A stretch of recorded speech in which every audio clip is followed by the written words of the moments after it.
Thank you very much. It is indeed an honor and a pleasure and a privilege to be with you this evening. The substance of my speech, which of course will deal with that congealed lump of corruption on the East River, I would like to share with you something of a personal nature. I collect things. Some people collect cars. Some people collect baseball cards. Some people collect bottle caps. I collect specimens of public hypocrisy.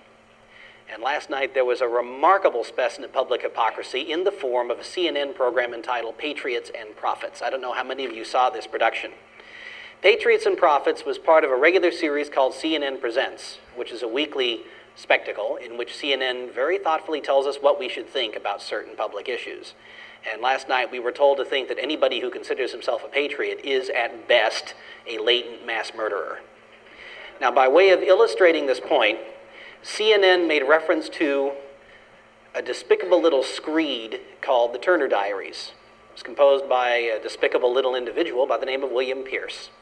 The Turner Diaries is a blueprint for conspiracy, specifically a blueprint for a white supremacist conspiracy. And because this novel had some topical similarities to some of the events surrounding the Oklahoma City bombing, the massacre of innocent Americans at Oklahoma City, CNN deduced that the Turner Diaries was in some sense responsible for the bombing at Oklahoma City, and indeed that the Turner Diaries as a book is something of a sacred text for anti-government fanatics. And of course, anybody who suspects that government might have something to do with some of our problems must, by definition, be a fanatic. Really an interesting point to make. There's a larger point to make, however, that we have said is of immediate relevance and consequence to American citizens, and that has to do with another piece of fiction that was composed back in 1912. The author of this book was a tremendously influential man. He was the right-hand man to a president of the United States. He was the individual who wrote the first draft of the League of Nations Covenant. He helped write the Treaty of Versailles, and he was the founder of the Council on Foreign Relations. His name, of course, was Colonel Edward Mandell House. The book I'm referring to is Philip Drew, Administrator, which was a novel intended to acquaint the public, the reading public, with the doctrines of the new order of political things in this country. And point by point, about 2/3 of that book has been brought into practice as a matter of public policy. The subversion of the Constitution, the destruction of American independence, the creation of the Federal Reserve, the creation of the League of Nations, the unified efforts of financial elites and political elites with communists and revolutionaries so as to advance the idea of world government. All this is set out very compellingly in Philip Drew, Administrator. This is a blueprint for conspiracy, a much larger and much more ominous conspiracy because it involves the federal government. It involves government. The Turner Diaries, of course, was about private terrorism, but Philip Drew, Administrator was a blueprint for political reform. Why is the one referred to as a blueprint for conspiracy and the other relegated to some obscure bin of historical arcana? Well, it has to do with the people who control the media. Once again, a rather large and redolent example of public hypocrisy and a very important addition to my collection. I thought I would share that with you. We are told that only extremists look upon government as an agency of oppression, tyranny, and murder. Why we are told this, I have no idea. And of course, we're considered to be extremists because we espouse such beliefs, beliefs which of course came very readily to the tongue and pen of the noblest Americans of the 18th century who created our republic. They were deeply suspicious of government. As I said, we're considered extremists. And the poster child for anti-UN extremism is a man by the name of Specialist Michael New. Some of you, of course, are acquainted with this young man, a 22-year-old son of Christian missionaries from Texas, who enlisted in the United States military because he wanted to serve his country and protect and defend the Constitution. In August, he found out that he was going to be assigned to be part of a UN peacekeeping contingent in the former Macedonia. Macedonia, incidentally, is one of the most volatile political tinderboxes in the entire world, much more volatile than Bosnia, into which 20,000 American soldiers will be sent to work arm in arm with Russian soldiers on a UN errand. Michael New informed his superiors that he could not wear a UN armband, he could not wear a UN beret or baseball cap, and he could not, with equanimity, become a tool of the United Nations because he said, I am not a United Nations soldier. I have sworn no oath to the United Nations. However, I have sworn an oath before God to preserve and defend the Constitution of the United States. What he was told by his master sergeant shortly before the rest of Michael New's unit mustered out in Germany wearing the regalia of UN fighting persons. What Michael New was told by his master sergeant was that he was being used by political extremists in this country. People of the sort, no doubt, that are assembled here this evening. He was also told, and tell me if there is not an eerie and troubling resonance to this next observation, quote, "The real patriots are those who obey orders." Does this not have a certain chillingly familiar ring? Well, a couple of weeks ago, the individual responsible for creating the chain of command into which Michael New has been placed, indeed I'm referring to that dissolute and degenerate specimen of the Marxist counterculture who presently resides in the White House, went to Connecticut to talk about the Nuremberg legacy. There are many who will recall that one of the primary lessons of Nuremberg is that a soldier who commits an act which is illegal and immoral and unsustainable cannot cite his orders for extenuation. He cannot say, "I was only following orders." Well, Michael New is not content to follow orders blindly. He considers his highest and most important calling and loyalty to be to the United States Constitution. And in defense of that principle, he is now undergoing a court-martial because he has resisted what is being called a legal order. If we live in a country in which anything the government says is legal is to be considered legal, we have surrendered our Constitution. We have surrendered our most priceless legacy from a group of people who, I believe, were inspired by God to create our Constitution and to enshrine these principles of limited government in the basic charter of our nation. Please pray for Michael New. Please contact your friends, and please exhaust your elected representatives in urging them to support this patriotic young man. His case will define, perhaps for a generation, what it means to be patriotic and what it means to be law-abiding. And it may settle, once again, for a generation perhaps, the question of whether patriotism is now a crime in the New World Order. Contemplate the implications of his case, and bear in mind that in the same sense that his allegiance is being redefined without his consent, our allegiance as Americans is being redefined without our consent, and is being redefined in a way which is ominous, indeed, which may augur the extinction of that which makes us most distinctive as a nation, these principles of limited government, and this concept that man was endowed by his Creator with certain unalienable rights. Why do we believe, and by we, of course, I'm referring to extremists who look not all that kindly upon government, why do we believe that government is a dangerous entity? Well, first of all, we've read the notes of the last generation, so to speak. We've read the writings of our founding fathers, men of tremendous literacy and experience with history who knew that history is, of course, darkened with the blood of people who were slain by their own governments. But even they, with their tremendous insight and historical perspective, could not have imagined what has happened in this bloody century, indeed this bloodiest of all centuries. This is a tremendously valuable book entitled Death by Government. It is a compilation by Dr. R.J. Rummel, who is a professor of political science at the University of Hawaii. Professor Rummel documents in exhausting and almost unreadable fashion at times the fact that in this century alone, 168 million people have been killed by government. This does not include battlefield deaths, although once again, these could be called death by government as well, because war is an activity of governments. But he's talking about peace. Peace under a despotic government is much more dangerous than war. By a factor of 4 or 5, the lethality of peace under tyranny is much more pronounced than that of warfare. 168 million people slain by government in this century. Government is a modern Molech. It is an insatiable idol. And of course, R.J. Rummel refers to this as 20th century human sacrifice, what we are seeing. How much progress have we made since the days of the Carthaginians and their idols? Read this book and understand, and to get some grasp of the implications of what it means to have a world government founded upon the idea of total power, of the complete political dominion of government over every aspect of human life. This is what the United Nations is trying to accomplish. Some might bridle at that thought, contending once again that the United Nations is little more than perhaps a coffee klatch It's a place where people can go and talk to each other. Of course, we have telephones, fax machines, computer networks, email, video teleconferencing, semaphore flags, conceivably. If people want to talk to each other, including heads of government, there are ways that they can do it. They do not need the United Nations. Indeed, haranguing a political rival in front of a group does not conduce to better relations. This is something, once again, that people either do not understand or have forgotten altogether. The United Nations Charter says that the United Nations was created so as to save succeeding generations from the scourge of war. But perpetual peace through political consolidation and political union at the global level will do nothing to save people from the much more lethal scourge of the total state. It is government that is the desolating scourge of this century, of which, of course, warfare is an adjunct and a portion. This document is called the International Bill of Human Rights. This is the United Nations vision of human rights. It is completely contrary to the American vision of human rights.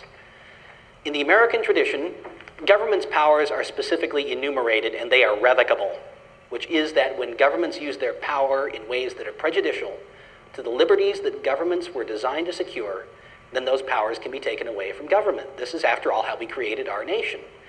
On the other hand, the United Nations concept holds that our rights, as they are pleased to call them, are revocable and specifically enumerated, and that the powers of government are conceivably illimitable. Two completely contrary perspectives on human rights and the rule of law. Let me read just briefly from the Universal Declaration of Human Rights, Article 29. After enumerating all of these conditional and revocable privileges that the United Nations calls our rights, they nullify the entire text of the document. Quote, Section 1 of Article 29, everyone has duties to the community in which alone the free and full development of his personality is possible. The community gives you your rights. The community prescribes to you your duties. This is collectivism. The newest title for this philosophy is communitarianism. Remember that term. We're going to be hearing a lot about it in the years to come. Section 2 from Article 29, I quote in part, in the exercise of his rights and freedoms, everyone shall be subject only to such limitations as are determined by law. Suddenly, you can have your rights taken away by law.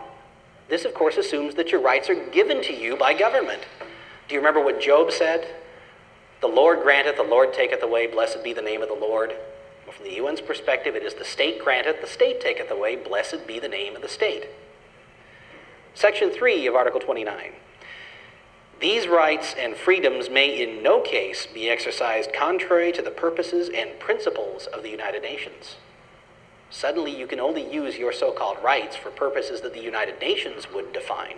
In other words, you have the sovereign and unalienable right to do exactly as you're told to do by the United Nations, and you were to love your servitude and sing hymns to your slave master.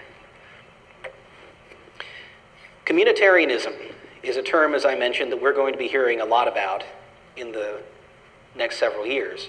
I've mentioned the Council on Foreign Relations, and time does not permit a lengthy inquiry into the origins of that organization and its influence. Suffice it to say that Richard Harwood, the ombudsman for the Washington Post, an individual who is untainted by conservatism, Mr. Harwood, has written that the Council on Foreign Relations is the closest thing we have to a ruling elite in this country, and that it is an organization which has defined our foreign policy and presided over our military-industrial complex and our foreign policy apparatus in every administration since about 1933. He wrote that a couple of years ago.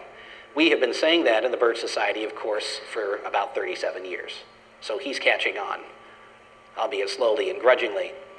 George Lodge is the author of this book, Managing Globalization in the Age of Interdependence. What is interdependence? It is the opposite of independence. To achieve interdependence, we would have to sacrifice our vision of independence and, of course, the liberties which were secured through American independence. Mr. Lodge is a member of the Council on Foreign Relations. This is something which is proudly advertised on the back of this book. He's a trustee for the Carnegie Endowment for International Peace. He teaches at Harvard University, and he is a former official of the United Nations International Labor Organization, a man with some influence, the grandson of Henry Cabot Lodge, as it turns out. This book defines the doctrine of the New World Order as communitarianism.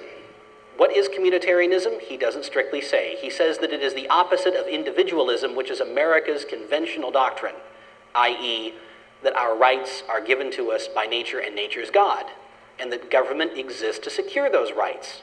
We have to do away with that now, according to George C. Lodge, in this new interdependent world. We have to embrace communitarianism. One of the most famous passages in the Declaration of Independence, and I will paraphrase it here, says that governments derive their just powers from the consent of the governed. This is a concept called consensus. We consent to grant certain powers to government. However, in the communitarian vision, consensus means we do what the government tells us to do. We use our rights as government tells us we may use our rights, just as the UN says in the Universal Declaration of Human Rights. Let me quote just briefly from this book. Individualism argues for a voluntary consensus. The communitarian believes that coercion, prisons, and the like may be necessary to secure it.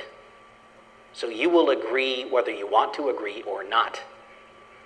Additionally, according to Lodge, and I quote, "There is nothing inherently good or bad about communitarianism. No ideology has a monopoly on sin or virtue. Stalin and Hitler were communitarians. Even, it seems to me, Bill Clinton is a communitarian." Now, I see nothing at all amiss in placing Bill Clinton's name in the same paragraph with the aforementioned two names. I'm just startled that George Lodge has made that connection and has happily admitted as much. That's the doctrine of the New World Order, communitarianism. The state grants you your rights. You must use those rights as the state defines. And if you don't like it, then you must be re-educated. And he even goes so far in this book, does Mr. Lodge, as to say that in order to compel the acceptance of communitarianism, we will have to embark upon no less a project than the re-education of mankind. Re-education, of course, is an expression which has the same kind of an echo that summons to mind the resonating echo of jackboots on cobblestones. It's the same philosophy. Once again, I've referred to the Council on Foreign Relations, a group which a rather influential conservative talk show host says is of no consequence. He should read, or perhaps have read to him, the July-August 1995 Foreign Affairs magazine, which includes an essay by Arthur Schlesinger Jr. entitled "Back to the Womb, Isolationism's Renewed Threat." What is isolationism, you might ask? Isolationism is a disinclination to have our money spent to enrich foreign elites through foreign aid, or to have our sons and daughters go abroad to kill foreigners who don't agree with the UN. If you do not believe in either of these two things, then you're an isolationist. Furthermore, according to Arthur Schlesinger Jr., a proud member of the Council on Foreign Relations, somebody who was the court historian to the Kennedy regime back in the 1960s, isolationism is a greater threat than communism. As a matter of fact, communism was a positive good in the scales of history from Arthur Schlesinger's perspective. Quote, "It is to Joseph Stalin," writes Schlesinger, "that Americans owe the 40-year suppression of the isolationist impulse." So Stalin can't be all bad because he saved us from American isolationism. Joseph Stalin is the leading mass murderer in history, in all probability. But from the perspective of Arthur Schlesinger, a perspective which is typical of the inverted moral priorities of the Council on Foreign Relations, Stalinism was better than American isolationism. Now, to get over our isolationism, we're going to have to be involved in the world militarily. We're going to have to make the UN an instrument of military force. Schlesinger is very emphatic on that point. We're going to have to see more activities in which Americans like Michael New are serving under the direction perhaps of the United Nations or under NATO, which is a UN affiliate. But what Schlesinger says is that not everybody is going to surrender willingly his or her daughter to fight for the New World Order. He points out that most of his friends on the Council on Foreign Relations have no intention to see their sons and daughters go abroad in search of the UN's monsters to destroy. Nevertheless, writes Schlesinger, and bear this in mind and let these words echo, we are not going to achieve a new world order without paying for it in blood, as well as in words and money. Paying for the new world order in blood. The blood of lesser men than those who happen to belong to the circles that Arthur Schlesinger and his friends occupy. This is not what America was about. America is about freedom. America is about using our moral influence in the world to encourage other people to seek, within their own frame of reference, culturally and otherwise, to seek the creation of these principles of limited government and the creation of governments that will respect the God-given rights of individuals. We do not impose this upon other people. We invite them to partake of these blessings. That's the American philosophy. Mr. Schlesinger and his friends at the CFR represent a vastly different philosophy. And as I said at the beginning of these remarks, it was a philosophy adumbrated in Philip Drew, Administrator, a far more comprehensive and dangerous blueprint for conspiracy than the Turner Diaries will ever be, one that has caused much more bloodshed and hardship and will continue to cause bloodshed and hardship as the elites that Arthur Schlesinger represents and serves seek to use the United Nations as the instrument of their will. Last week, during the 50th anniversary of the United Nations, and it was called a celebration in defiance of the record of that institution, the individual who received the most tumultuous welcome was Fidel Castro, the Caligula of the Caribbean. This is in keeping and in an entirely appropriate fashion with the history of the United Nations. The people who are received there most tumultuously and with greatest adulation are the worst murderers in history: Idi Amin, Yasser Arafat.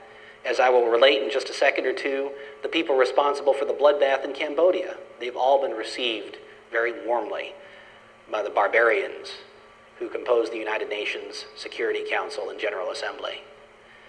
Last week, there was a great deal made about the fact that 185 heads of state assembled for a group photograph. Now, this was the largest assembly of heads of state in history. It's also one of the largest assembly of criminals in history. Most of these people preside over regimes that, to a greater or lesser extent, violate the God-given rights of people. To that extent, those regimes are criminal. Every government is susceptible of such an abuse. Is there something about political power which purifies the blood of people who exercise it? No. If anything, political power catalyzes those impulses, which may be transient within the human personality, those impulses for abuse, for violations of other people's rights. Once again, this is how we get death by government, and that is how we're going to get death and blood being wrought for the New World Order. Where is blood to be shed? I mentioned Bosnia. That is a place where blood has been shed for the New World Order. NATO, a adjunct to the UN, has been bombing for peace in Bosnia. And just a few weeks ago, John Shalikashvili, the chairman of the Joint Chiefs of Staff and a recently elected member of the Council on Foreign Relations, said that the NATO alliance under UN direction would be willing to bomb all three sides of that conflict into submission to accept the UN-brokered peace treaty. 20,000 American soldiers in the companionship, as I mentioned, of Russian soldiers will be serving as UN so-called peacekeepers, along with the contingent in Macedonia, which is there for no purpose other than to become a tripwire. They are there to be overrun, which is why they are not issued weapons for self-defense, which is why they are not wearing helmets or berets, but baseball caps. They're adorned like NFL referees, and presumably when they see violations of the peace, they're to withdraw a handkerchief from their pocket and throw it in the air. They are there to be a tripwire, to extend the war into Turkey, into Greece, into Albania. Blood will be shed in that part of the world for the New World Order. Blood has been shed and continues to be shed in China for the New World Order, which has a policy of allowing one child per family. Families that seek to have more children than that confront compelled abortion, compelled infanticide, female sterilization, the destruction of their home, their household, their economic assets. Chinese living in this country are supposed to come under the jurisdiction of the Chinese population control policy. And China uses its intelligence assets in this country to harass Chinese citizens to comply with this one-child per family policy. This policy is underwritten by the UN Fund for Population Activities. It has received awards from the UN Fund for Population Activities. And the same policies are in effect in occupied Tibet, where one of the most peaceful and unassuming cultures in the world is being wiped off the face of the earth. And the Chinese occupation is underwritten in part by the UN Development Program and UNICEF and allied organizations and nonprofit foundations. Blood being shed in that part of the world for the New World Order. Blood has been shed in Rwanda in a fashion which can still stun and startle even those of us with sensibilities that have been coarsened by political bloodletting in a century in which 6 zeros have to follow a casualty count before it gets our attention. 1.5 million people slaughtered in a matter of months for reasons that simply do not make sense. Was the UN involved in this slaughter? No, but it has exacerbated that slaughter. There's a terrifically useful article in the current issue of the New Republic about the UN's humanitarian boondoggles and scandals. This article points out that the United Nations relief agencies in Rwanda are fortifying and feeding and replenishing the supplies of those responsible for the bloodletting in Rwanda. The armed members of so-called militias who are responsible for killing thousands and tens of thousands and perhaps even millions of Rwandans receive humanitarian assistance from the United Nations. So pungent has the scandal become that many non-governmental organizations, including the world-renowned Doctors Without Borders, have withdrawn in protest of the UN's policies. Is this mere stupidity? I do not think so. And in what I'm about to share with you, I must confess there is at best a circumstantial case to be made, but I think it is a compelling one. When I was in Cairo a little more than a year ago for the Population Control Summit, I became aware of a press conference where a Rwandan official by the name of Patrick Mazimuka said that despite the fact that Rwanda had lost 1.5 million people to genocide, the population of Rwanda had to be reduced even further to meet demographic targets ordained by the United Nations. Those demographic targets, by the way, are part of a concept called sustainable development, another catchphrase with which you should become familiar. Sustainable development holds that the human population is just a resource, like any other resource, to be managed by a global elite, kept in equilibrium with other available resources. According to Patrick Mazimuka, quote, "The government will have to keep the family on track because we cannot afford a big population in Rwanda. Thus, according to Mazimuka, the government would have to embark upon a policy of post-genocide population management. Blood to be shed for the New World Order in Rwanda." One of the themes, incidentally, you'll see running through my book is a certain cultured disdain for what Kipling, a far better man than they, by they I'm referring to the people behind the United Nations, what Kipling referred to charitably as the lesser breeds without the law, these people refer to less than charitably as the lesser breeds without global law. And you'll see this in places like Rwanda and Tibet. Cambodia is a country whose very name is synonymous with genocide. It is interesting to recall that in a valuable book called Murder of a Gentle Land, John Barron and Anthony Paul recall the UN's response to the bloodshed in in Cambodia. And I quote, "After the desolation of the cities in Cambodia, the early massacres, and in the midst of the first famine, one of the Khmer Rouge leaders, Ieng Sary, in his incarnation as foreign minister, flew to a special session of the United Nations General Assembly. Upon landing in New York, he boasted, 'We have cleansed the cities.' And when he appeared at the United Nations, the delegates from around the world warmly applauded." A couple of weeks ago, a little noticed item in USA Today, of all the unlikely places, an actual piece of news in USA Today. A little noticed item in USA Today reported that in Cambodia, which is presently under the political control of the United Nations is going to be conducting a house-to-house census and survey for the purpose of creating a population control regime in Cambodia. They've lost 1/3 of their population to communism, but that's apparently not enough to make them sustainable. Blood will yet be shed in Cambodia for the New World Order. In former Soviet Georgia, there is a certifiable prince of the New World Order by the name of Eduard Shevardnadze, who is properly notorious in that part of the world as one of the Kremlin's leading butchers. He was installed in 1992 to replace the elected president of Soviet Georgia, Viagram Sakurdia, who made the politically lethal error, and perhaps it will yet prove to be fatal, of criticizing the New World Order's present messiah, Mikhail Sergeyevich Gorbachev. Of course, he had to be dealt with, Mr. Gram-Sakurdi, and he was replaced by the more pliant and servile Eduard Shevardnadze, who, from time to time, has enjoyed the services of a Praetorian Guard that has included members of the United States Special Forces. Another assignment for the likes of Michael New, who will learn that the real patriots obey orders, no matter how repellent or morally objectionable they might be. One American Special Forces serviceman has been killed to defend the life of Eduard Shevardnadze. Since 1992, according to the British Sovietologist Christopher Story, 1.2 million people in Soviet Georgia have disappeared. This is a region of the world in which such disappearances are common. It is the birthplace of Joseph Stalin, Mr. Schlesinger's exemplar of non-isolationism, you will recall. Blood being shed in that region of the world for the New World Order. I cite this dismal roster not needlessly to harrow up your soul with body counts, but to illustrate that there is blood being shed presently to achieve the designs of what I call megalomaniacs unlimited, which is to say, the socialist despots and those who would use economics and politics to control our lives. This fusion between Castro and Rockefeller, who of course met last week at the Council on Foreign Relations in Manhattan, a picture of which was in this morning's issue of USA Today newspaper. That's 2 items of actual news from USA Today. Perhaps this is a hopeful trend.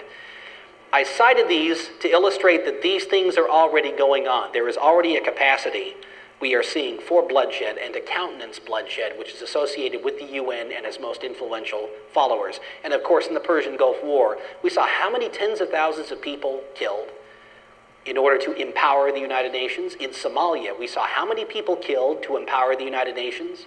We saw people killed in Haiti for the same reason. We've seen people killed in Mozambique.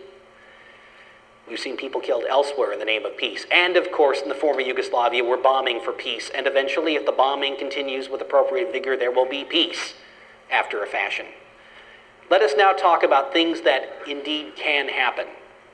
Things that have been stated in moments of horrifying candor by people who wish to use the United Nations to create one world under Gaia. Now, who is Gaia? Gaia is the earth. Gaia is a term from mythology which refers to the earth goddess or the earth mother. In 1992, at the Rio Summit on the environment, the Gaian religion made its worldwide debut. According to this religion, man has no ascendant place in nature, contrary to what Genesis tells us, contrary to what people who belong to the 3 great monotheistic traditions believe. Christians, Jews, and Muslims all believe in the special creation of man.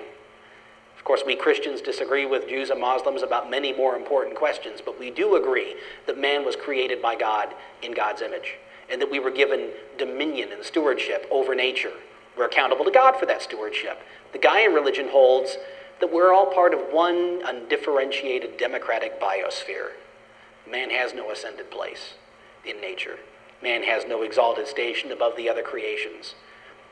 But there is a certain special select few who better understand the needs of Gaia and who can prescribe to us the ritual and symbolism and the ways in which we will propitiate our Earth Mother Gaia. One such enlightened individual is Jacques Cousteau, the wizened and venerated oceanographer whose name has become associated with human exploration. As it turns out, he is an embittered and determined misanthrope.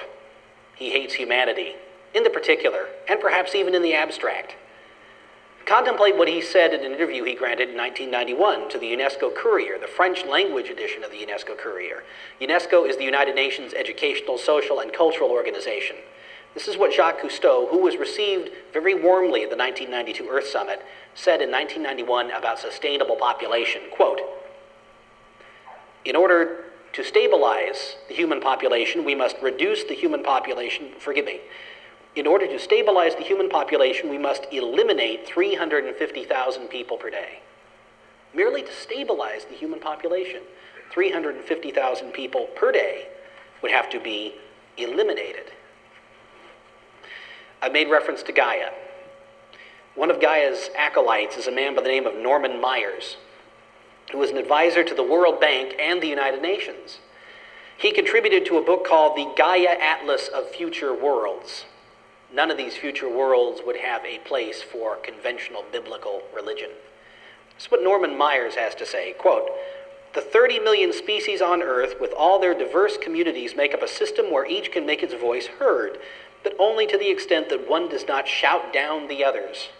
This contrasts with humankind's attitude to its fellow species, a highly undemocratic response. In the Gaian worldview, according to Myers, quote, there is no longer any we and they. For the first time and for all time, there is only us, all of us humans, together with all our fellow species and the other members of the Gaian community. Now, this is at best deeply weird, and it is, of course, murderous at worst. There's a man by the name of Matthew Fox, who is a dissident apostate theologian. He was at a really interesting meeting that occurred about 3 weeks ago in San Francisco. Many of you are aware of it. I am referring, of course, to the First State of the World Forum, convened by the sainted Mikhail Gorbachev. Mr. Gorbachev, according to Ted Turner, is the most important person who ever lived, which puts into an interesting light the individual who was born in Bethlehem, not to put too fine of a point on that observation. Mr. Gorbachev assembled a group of people together who consider themselves to be quite happily barren of the failings and shortcomings which characterize we lesser breeds without the law. Matthew Fox was among that number. This is what Matthew Fox has to say about man's role in nature. This is from a book, incidentally, called The Coming of the Cosmic Christ, which says that the cosmic Christ we must worship is Earth, Mother Earth. I quote, it has been suggested that we call a United Species Conference, a conference far more representative than the United Nations is, and put this one question to the 10 million representatives, one for each species. Should the human species be allowed to continue on this planet? The vote would most likely be 9,999,999 to 1 that we humans, with our dualistic hatred of Earth, be banished to some distant place in the galaxy. So in order to consummate this vision, perhaps humankind in general would have to be banished. But in their generosity, they're willing to do away with, so far, 350,000 people per day in order to assuage the demands of an angry Gaia. Once again, to quote Norman Myers, this World Bank advisor, quote, one of the most radical changes ahead for the North, meaning the developed world, is that population planning will become as essential as it already is in the pre-industrial South. And then he goes on to say that industrial countries like Britain, Russia, and the United States will have to reduce their populations by 1/2. Back in 1993, a man by the name of Dave Pimentel, who is a Cornell researcher, said that the only sustainable population on this planet would be around 2 billion people. That is about 1/3 the current population. 2/3 of us are expendable. You see a trend happening here in terms of who is disposable and how many of us are disposable. How will we go about achieving these reductions in population? In my book, specifically in chapter 5, I refer to what I call the covenant with death, which characterizes the idea of population control administered through the United Nations. The title of that chapter is from the 28th chapter of Isaiah. You've made a covenant with death, and with hell you're at agreement.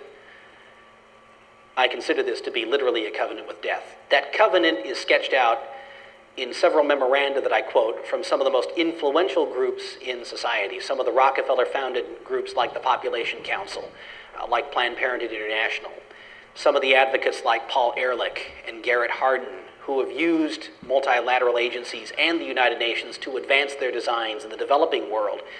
They begin, as I document, with the idea that the state creates the family. And because the state creates the family can control the family. Did the state create the family? No. God created the family. Man created the state.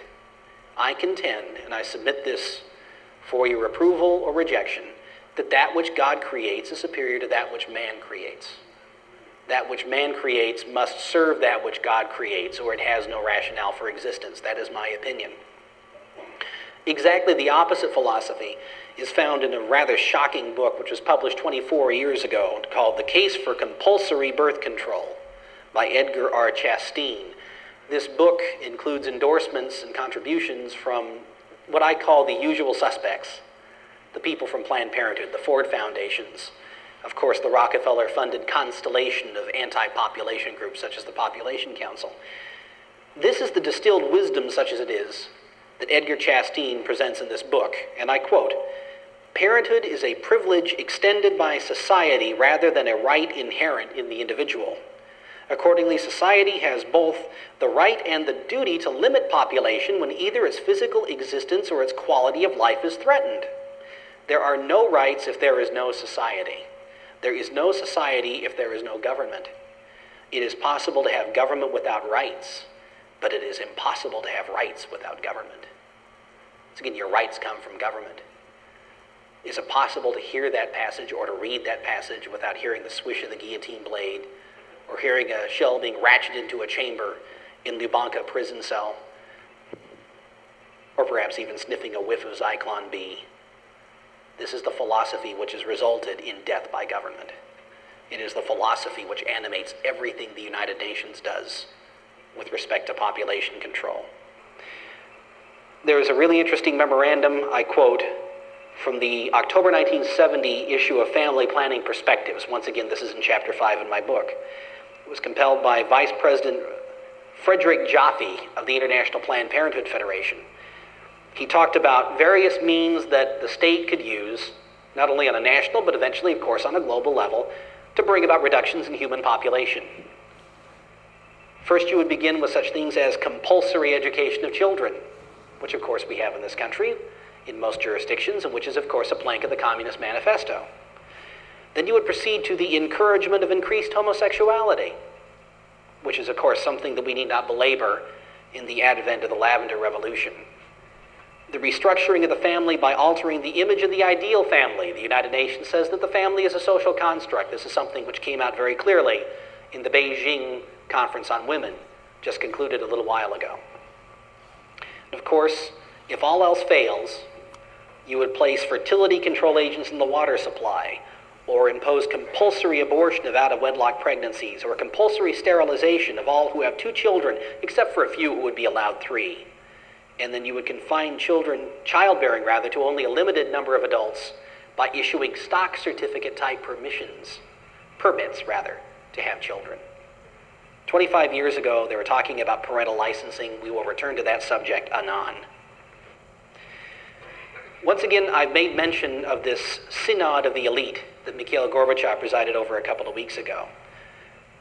Does it surprise you to find out that controlling population was identified by Saint Mikhail himself as the #1 problem which confronts this new society we're creating for the 21st century? Mr. Gorbachev is working on an Earth Charter for the United Nations. He has described this as a 10 commandments for the environment, which no one would be allowed to violate. Of course, Mr. Gorbachev has no wisdom comparable to the author of the original 10 commandments, which incidentally were not intended to be enforced by prior restraint by government. And Mr. Gorbachev, of course, is a supremely unlikely author of anything having to do with the spiritual or religious life of man. His ally in this, by the way, is Maurice Strong, who was the Secretary General of the 1992 Rio Summit, and a rather interesting fellow in his own right. Once again, some of the people whose wisdom was consulted at the State of the World Forum include an individual by the name of Barbara Marx Hubbard. Marx, her middle name is spelled just as you might think it would be. She is one of the most deliriously enthusiastic New Age gurus you would ever encounter. She has also been an advisor to Task Force Delta, an Army think tank, which is really problematic because she considers it to be her duty to sow the ground of society with what she calls evolutionary conspiracies within public institutions. In a book that she wrote and published a few years ago called The Book of Procreation, she talks about the idea that certain people have been blessed by history with the right and responsibility of giving evolution a shove by weeding out from society those who are defective. Does this have a rather interesting resonance? I think that it does. She was, of course, one of the people who contributed to this meeting that Mikhail Gorbachev presided over. Let me share with you some of her wisdom. Quote, "Out of the full spectrum of human personality, 1/4 is electing to transcend. 1/4 is destructive, and they are defective seeds." Do we have some defective seeds here this evening? I think that perhaps the audience is liberally sown with defective seeds, and these people would not see anything amiss in uprooting you and casting you into the fire.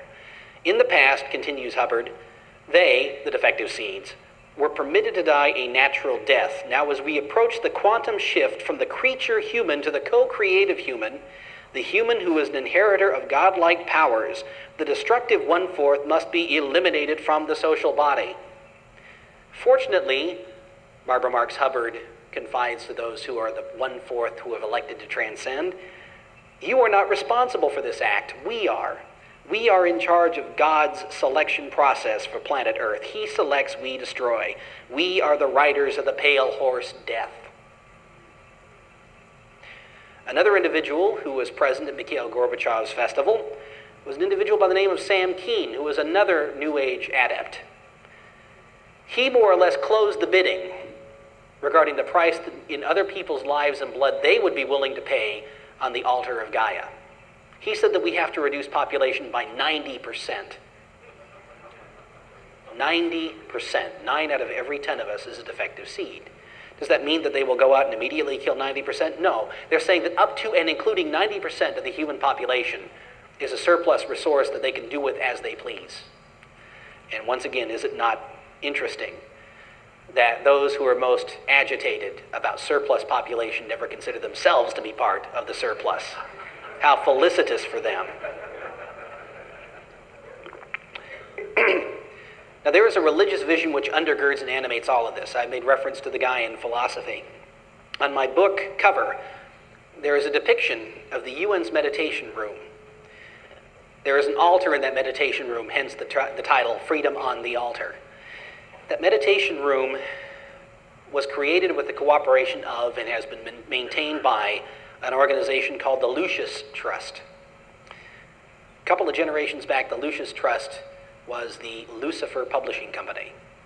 Before that, it was an outgrowth of a publication called Lucifer, which was created by an individual named Helena Petrovna Blavatsky, who was a Russian mystic, who wrote that everything she does to encourage people to believe that Jesus Christ was a myth.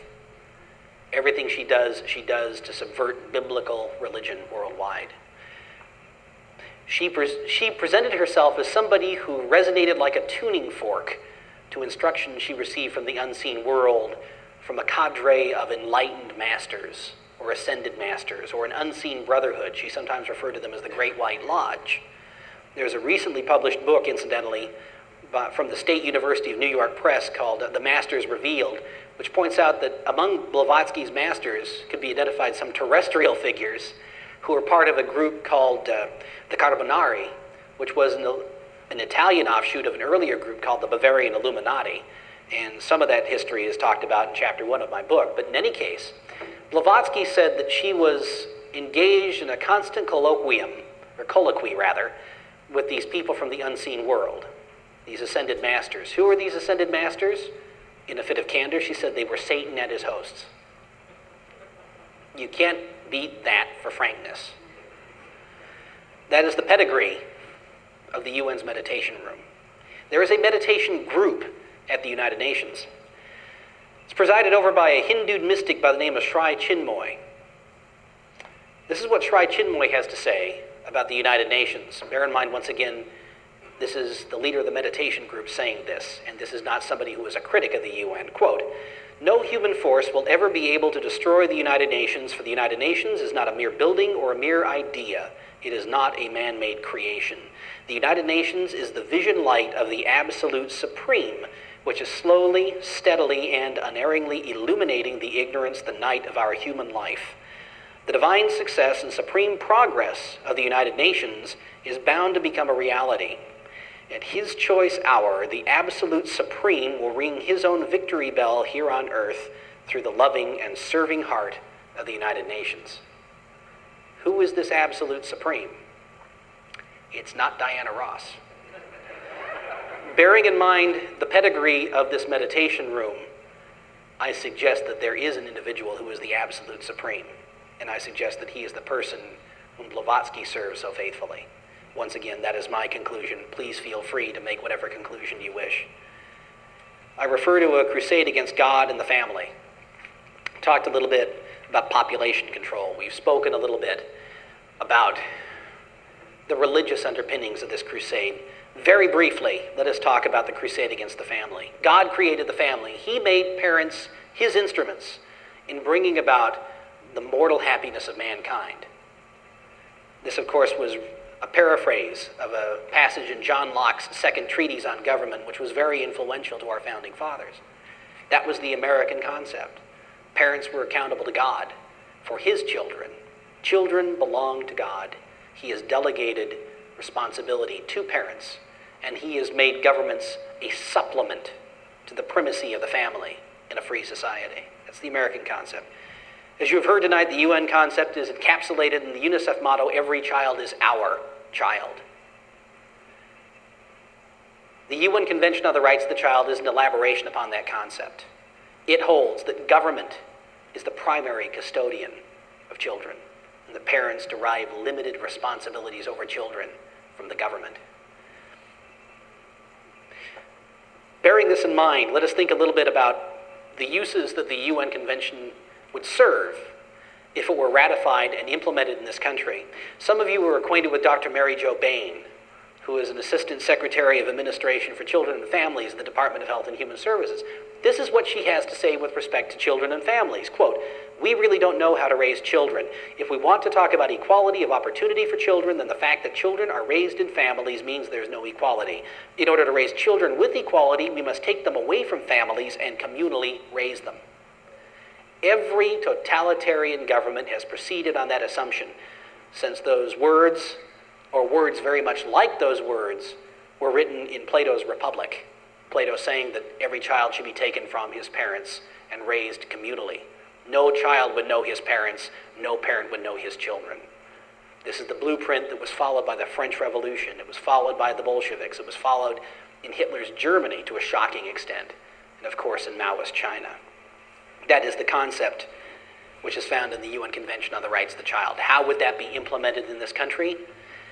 Some of you might be acquainted with the hideous and distressingly common proposal that government be given the power to require that parents receive licenses in order to raise the state's children as government sees fit.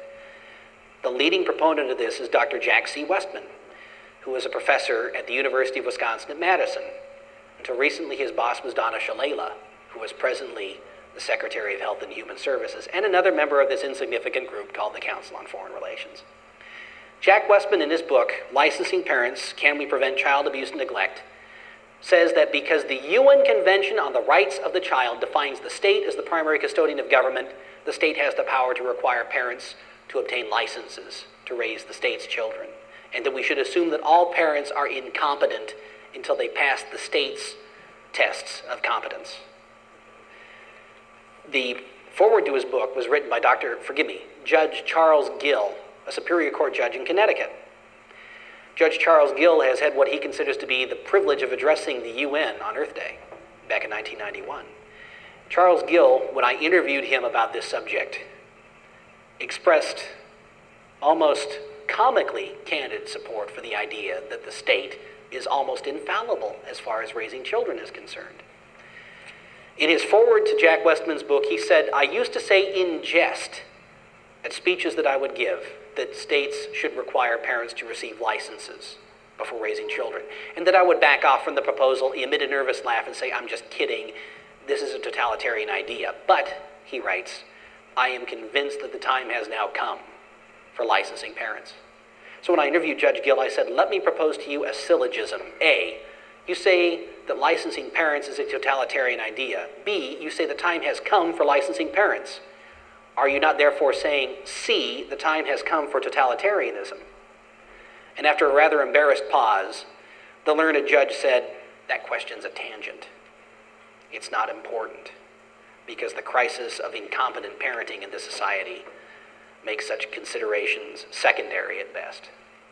And of course, the instrument through which licensing parents would be imposed would be the UN Convention on the Rights of the Child, which was signed in February by UN Ambassador Madeleine Albright, another member of this insignificant group called the Council on Foreign Relations. That instrument has not yet been ratified, and I suspect that in order for it to be ratified by the Senate, the ratification would have to proceed over the prone and lifeless body of Senator Jesse Helms. Get down on your knees tonight and thank Almighty God for the benevolent and providential obstruction called Senator Jesse Helms.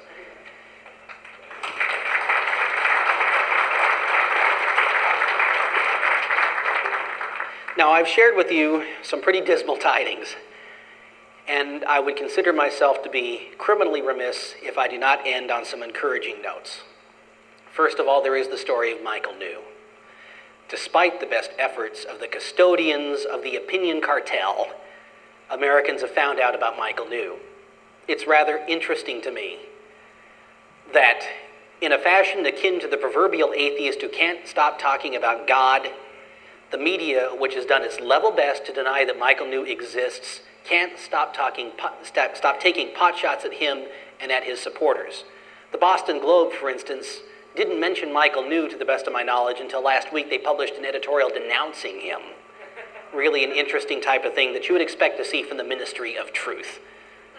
Furthermore, Michael New has inspired support from those whose patriotism is genuine but somewhat latent in the military. Military is full of very patriotic men. You would expect to find patriotic men in the military. 10 such patriotic members of the military have written to the Army Chief of Staff in support of Michael New, and they have said that they could no more wear the UN's insignia than they could wear a hammer and sickle or a swastika, and that if they were ordered to wear the UN's insignia, they would do exactly what Michael New has done to uphold their oath.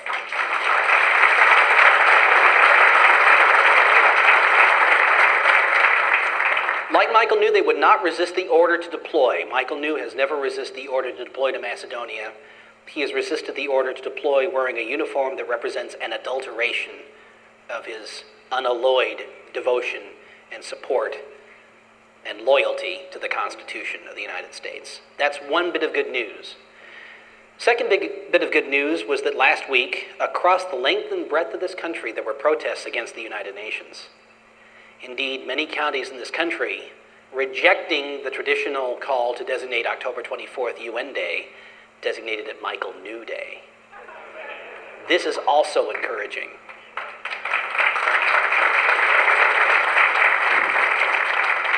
Another bit of good news came in the form of a speech that I heard in August by Deputy Secretary of State Strobe Talbot. As his first name might indicate, he considers himself to be an enlightened one.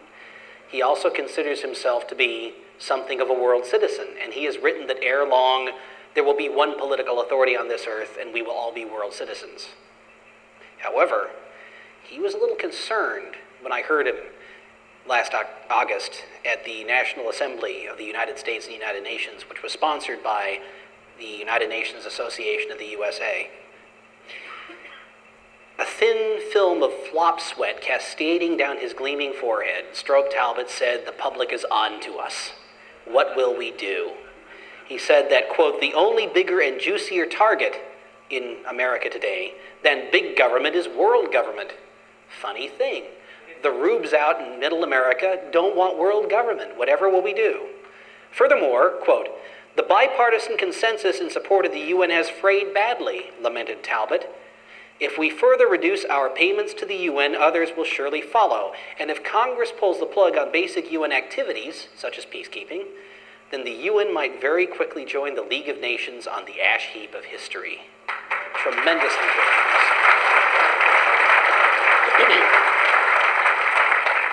And I'm delighted to report that last Tuesday, Congressman Joe Scarborough of Florida and David Funderburk announced that they are enrolling legislation on a resolution to get us out of the United Nations, a development that is long overdue.